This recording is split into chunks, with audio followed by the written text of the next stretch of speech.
All right, we haven't left. Yeah, not yet. Not yet. We're not going to, I don't think. Yeah. Yeah. Yeah. If you want some insights into VRBO horror stories, let us know. We can share them. Yes. We might share a live stream on our last night. We could go over everything to our, 70,000 subscribers. And maybe, I don't know, just share. Yeah.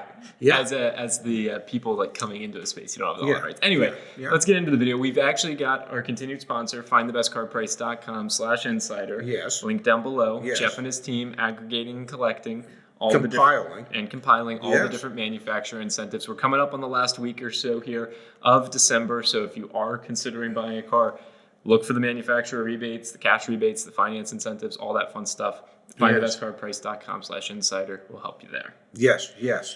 And if you're thinking about buying a car, yes, you might want to buy a car from one of the most satisfying manufacturers. Is that the right way to phrase it? You mean unlike the Stones, who couldn't get no satisfaction, if you want to get some satisfaction when it comes to owning a car, you're going to be shocked when you hear this, ladies and gentlemen. But the number one, we'll tee up the video. We're going to be talking about the recent satisfaction rankings from J.D. Power.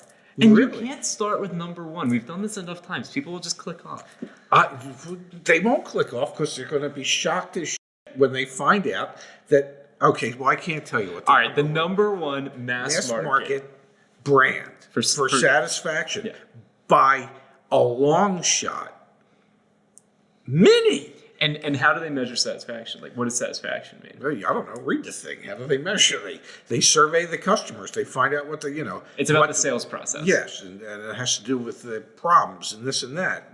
And go figure that Mini of all brands that takes a shot. Everybody takes a shot at me for driving a Mini. I can't believe you drive a $42,000 Mini. Well, that's because I can. We had a lot of little technical issues with the Mini on the cross-country road trip. Let us know if you want a review of Minis for cross-country road trips. We've got some strong thoughts on that. Yeah, but satisfied? Oh my God.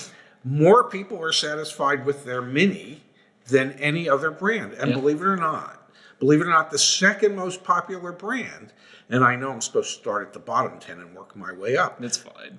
For mass market. For mass market. Let's start at the bottom. No. Okay, so number 2 for mass market was GMC. Yep. So if you want a van or a pickup truck, well, apparently GMC's the way to go. Number 3 on the list, Buick. Yep. Okay, and all their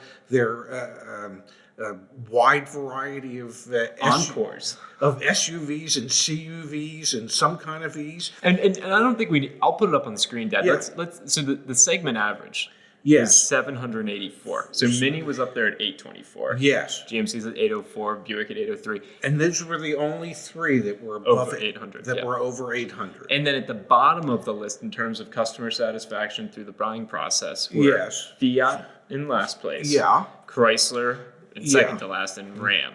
Yes. And then Jeep.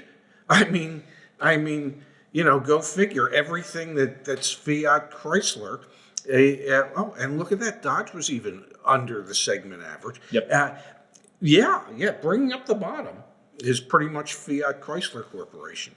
Okay, so then when we look not to mass market vehicles and we look to luxury brands, we had the highest finish of all time for the Lincoln brand. They were actually number 1. Yes. So Porsche last year had the same number of points, but you'll actually see when we run through here, they're actually in like the 6th spot. The margin of difference between 1 and 6 is 2. So Porsche scored 825 points. Yes. Lincoln scored 827. Yes. And then everybody else scored like 826 and 825. Yes. But the segment average for luxury vehicles was 816. Yes. And there were only 6 brands that were above the average. Lincoln, as we said, at 827, Lexus at 826, Mercedes-Benz at 826. Oh, here's a surprise, because we've heard nothing but nasty comments about this brand. Cadillac at 825. It might not be much of a car anymore, but those who buy it are satisfied with the process and with the vehicle. Yep. Infiniti at 825, and then Porsche at 825. And then a brand you used to work for, Dad. Yes, Acura at 813. They're just 3 points below the industry average. Yep. And then you have Tesla down actually at the very bottom of the Well, they're not at the rankings. bottom because they're at 804. The bottom was Genesis at 773. Thank you, yes. The bottom of the visual. And that's because they don't meet all of the criteria for the study, i.e. they don't have the traditional dealership experience. Yes. Yeah, and then the good news is that I believe Alfa Romeo is part of FCA. Yeah, and so they're towards the bottom in satisfaction on the luxury side of things. So, go figure. And to put this into perspective, so the study, what they do is, it says right here, and I'll put up on the screen. Yeah. It's a 1,000 point scale. Yes. It's all about the delivery process, the personnel that you worked with, how the deal, like the process of actually working the deal. The deal and the paperwork completion. Yep. And then also, the experience you had at the dealership or on the dealership's website. And so they studied, it was like 30, there it is, nearly 36,000 buyers.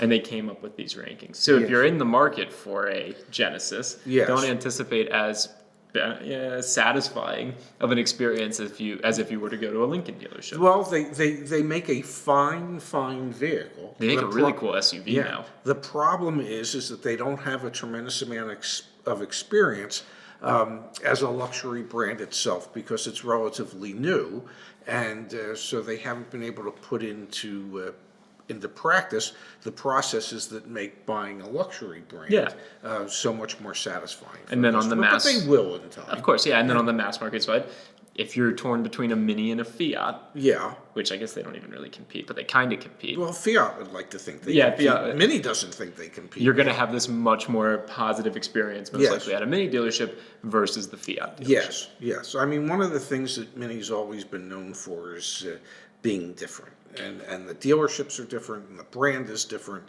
and those who like Minis become what we affectionately refer to as Miniacs. And they are a great champion of the brand. But it's truly more of a niche product than anything. But, definitely.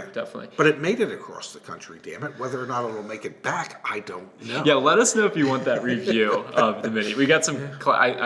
I got some good footage of us like having frustrations on the road in the Mini. It's the not to share a secret. The damn adaptive cruise control. Yeah. We're not disconnected. It's like, not, why not even sure have it? What it adapts itself to, but it wasn't necessarily the vehicles in front of it. Yeah, and then we got the random the safety restraint. But only in Santa Fe. And once we left Santa Fe, then apparently the airbags were fine. And then we were using the navigation in the car. It went through this it was like it was getting an exorcism or something like that. The map just kept like zooming in and zooming out and zooming in and zooming out. You couldn't stop it. It was just doing. But Mini, if you're buying a Mini, it's very satisfying. It was and it is, and other than a few mini idiosyncrasies. Minisyncrasies, or maybe it was many minisyncrasies. Hey, it was a fine car to drive cross country, and we've put over 3,000 miles on the car since. Hell, I put 2,200 miles on the car in 11 months. We put over 3,000 miles on the car in 2 weeks. 2 weeks. Go figure. All right, Pops. Well, thanks for running through the list. Hope you enjoyed the video. Yes. And look forward to the next one. And we hope, you're satisfied.